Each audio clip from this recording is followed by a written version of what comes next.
College की वो आखिरी सर्दी कुछ अलग थी। धूप में भी ठंडक थी और दिल में एक अजीब सी बेचैनी। मेरा नाम अर्नव है, एक सीधा सादा लड़का जो जिंदगी को बस जी रहा था, बिना किसी खास मकसद के। भीड़ से दूर, शोर से परे, मैं अपनी दुनिया में खोया रहता था। दोस्त कम थे और बातें अक्सर खुद से ही करता था।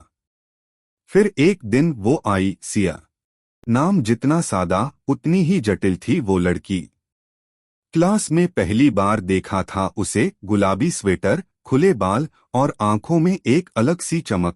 पहली बार में बस इतना ही जाना, लेकिन दिल ने जैसे उसी वक्त फैसला कर लिया था, यही है।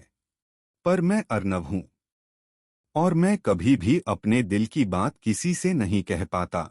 यह मेरे लिए एक कविता जैसी थी, खूबसूरत मगर अधूरी। दोनों एक ही प्रोजेक्ट में आ गए थे, समाज और संस्कृति पर एक फील्ड स्टडी। हमें पास के एक छोटे से कस्बे में 3 दिन रहकर लोगों की जिंदगी, बोली और सोच पर रिसर्च करनी थी। वो ट्रिप मेरी जिंदगी की सबसे यादगार शुरुआत बन गया। सिया बच्चों के साथ मिट्टी में खेलती, बूढ़ों से कहानियां सुनती, मंदिर के पास बैठकर स्केच बनाती और रात को तारे गिनती। वो हर छोटी चीज में जादू खोज लेती थी। एक रात उसने चूल्हे के पास बैठकर कहा, तुझे पता है अर्नव, दुनिया की सबसे कीमती चीजें अक्सर सबसे साधारण होती हैं, जैसे ये आग, ये चाय और तू। मैं कुछ नहीं बोला, बस उसे देखता रहा। 3 दिन में मैं जितना जिंदगी भर में खुला नहीं था, उतना खुल गया था। हम ट्रैकिंग पर गए, नदी किनारे बैठकर मड पकौड़े खाए और रात को एक पुरानी हवेली के बाहर बैठकर भूतों की कहानियां सुनी। वो हम लौटे तो हमारी दोस्ती ने एक अलग ही रंग ले लिया था। अब हम हर दिन साथ होते, क्लास में, लाइब्रेरी में, कैंपस के उस पुराने बरगद के नीचे जहां सिया अक्सर स्केच बनाती थी। वो कहती थी, इस पेड़ की जड़ें गहरी हैं, जैसे मेरी सोच। इसकी छाव बस तुझ जैसी है, शांत। वो मुझे किताबें देती, कभी कविता, कभी डायरीज, कभी पुरानी चिट्ठियां। इन्हें पढ़ाकर वो कहती, शब्दों में सच छुपा होता है। मैं मुस्कुराता और कहता, तेरे शब्दों में जादू है, सिया। पर धीरे धीरे मैंने नोटिस करना शुरू किया, उसकी सांसें कभी कभी तेज हो जाती थीं, सीढ़ियां चढ़ते हुए वो थक जाती थी। एक दिन जब हम म्यूजियम गए, वो अचानक बैठ गई, चेहरा सफेद पड़ गया था। सब ठीक है? मैंने पूछा। हाँ, बस लो ब्लड प्रेशर, उसने मुस्कुराकर टाल दिया। मैंने उस मुस्कान में कुछ टूटता देखा था। एक दिन उसने मुझे अपनी डायरी दी, वो छोटी नीली किताब जिसमें उसके स्केच, कविताएं और सपने दर्ज थे। अगर मैं न रहूं तो इसे पढ़ लेना, उसने कहा। ऐसे क्यों बोल रही है? मैंने चौंक कर पूछा। कुछ नहीं, बस यूं ही। वो मुस्कुराई, पर उसकी आंखों में हल्का डर था।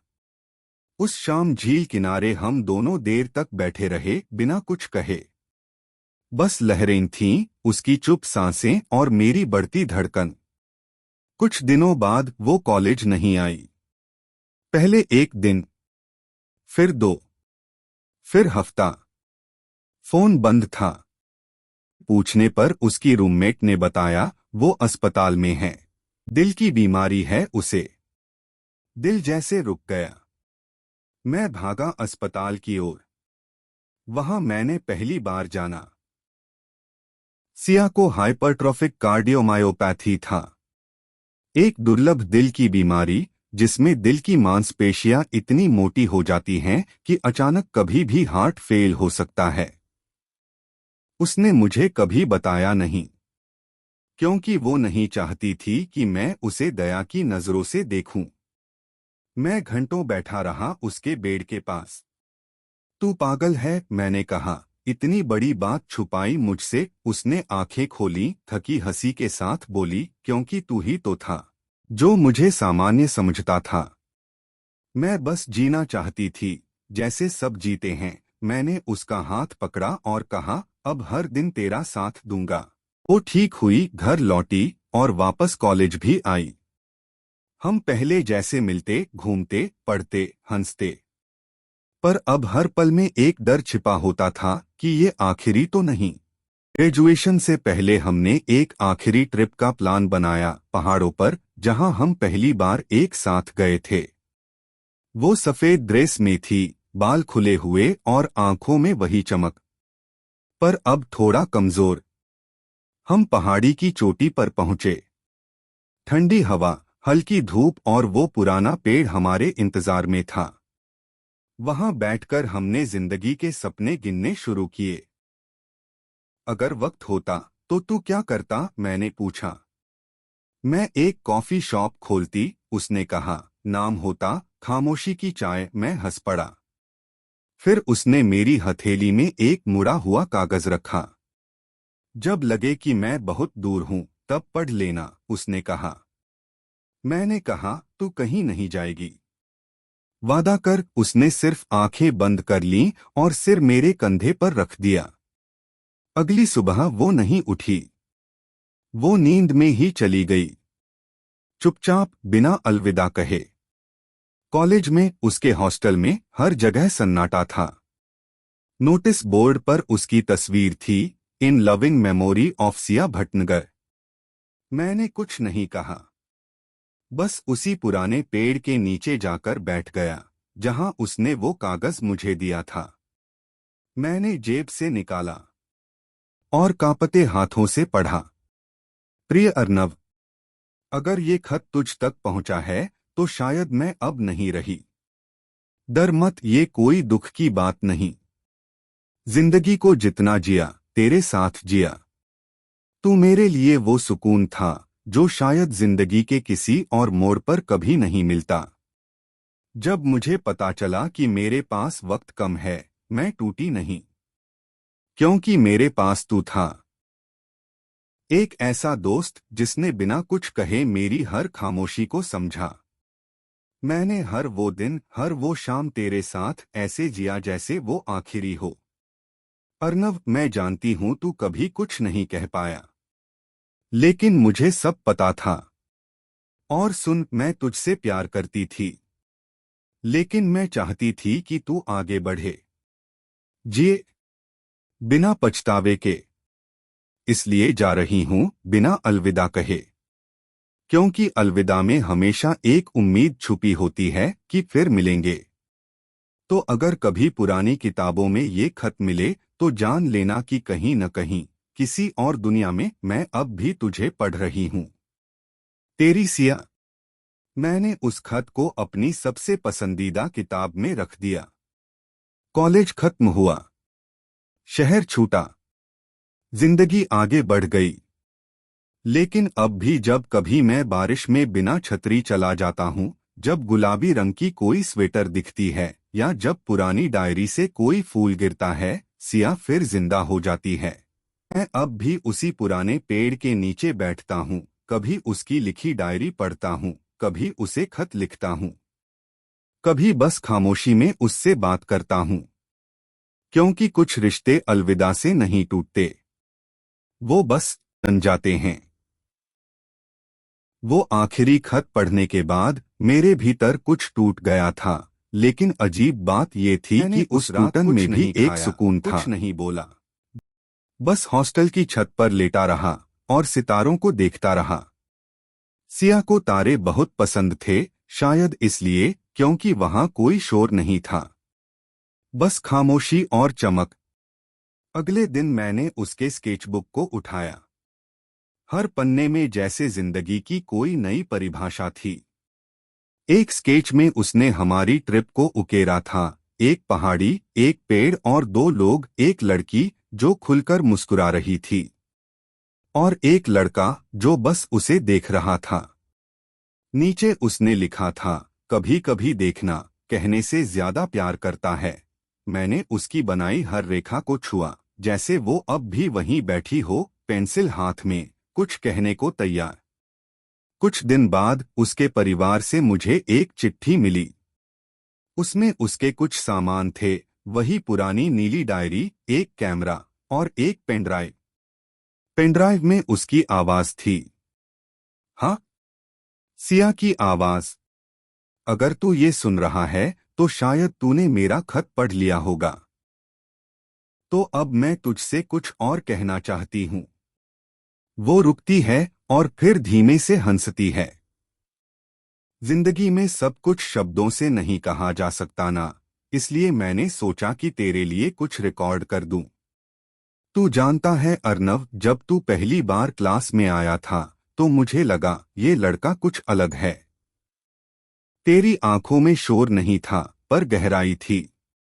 तू भीड़ से डरता नहीं था क्योंकि तू खुद ही एक खामोशी था। मैंने तुझे पढ़ा था, हर रोज हर मोड़ पर।